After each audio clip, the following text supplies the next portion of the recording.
Welcome back. On News 9's Aaron Brilbeck covering the Capitol. Well, this long, dragged-out legislative session was marred with a lot of infighting over cash, an unconstitutional tobacco tax that led to special sessions, a 2-week teacher walkout, and the largest tax increase in the history of the state.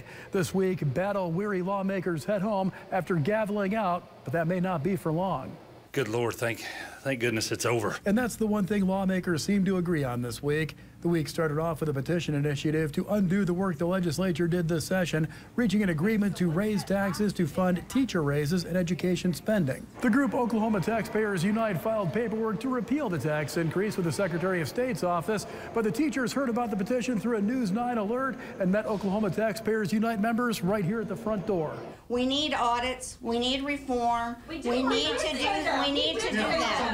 So why do you not take care of the audits and the reform first? Oklahoma Taxpayers Unite, backed by former U.S. Senator Tom Coburn, must get 41,000 signatures to have the question put on the ballot. If voters pass it, it would repeal the tax increases on tobacco, motor fuel, and oil and natural gas production that would fund the average $6,100 annual raises for teachers. And at this point, I'm ready to give up and leave. And if the voters support that, that's fine, but I'm leaving and I'm not coming back. The Oklahoma Secretary of State also gave a group pushing for the legalization of recreational marijuana the go-ahead to begin collecting signatures to put the measure on the November ballot. We're trying to give Oklahoma tax money.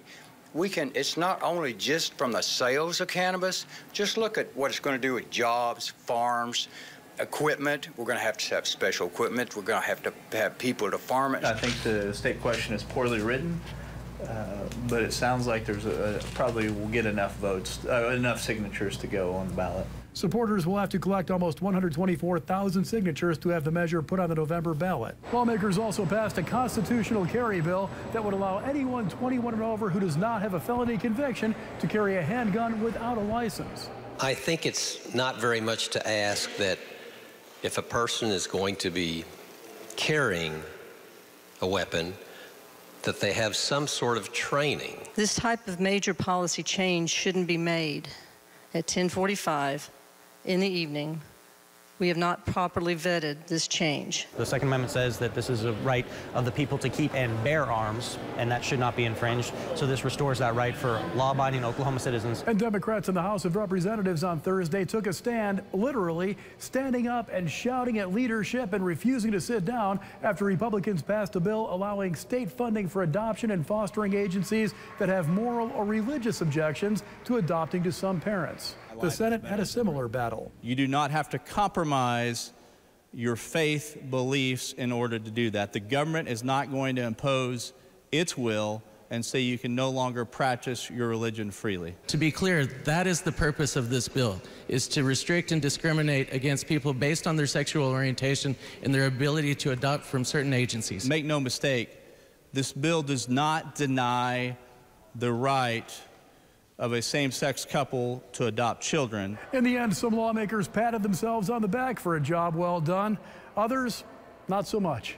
$7.6 billion budget done before May 1st, done and signed, 19% raise in education funding, 16% pay raise for teachers, probably the highlight of the session.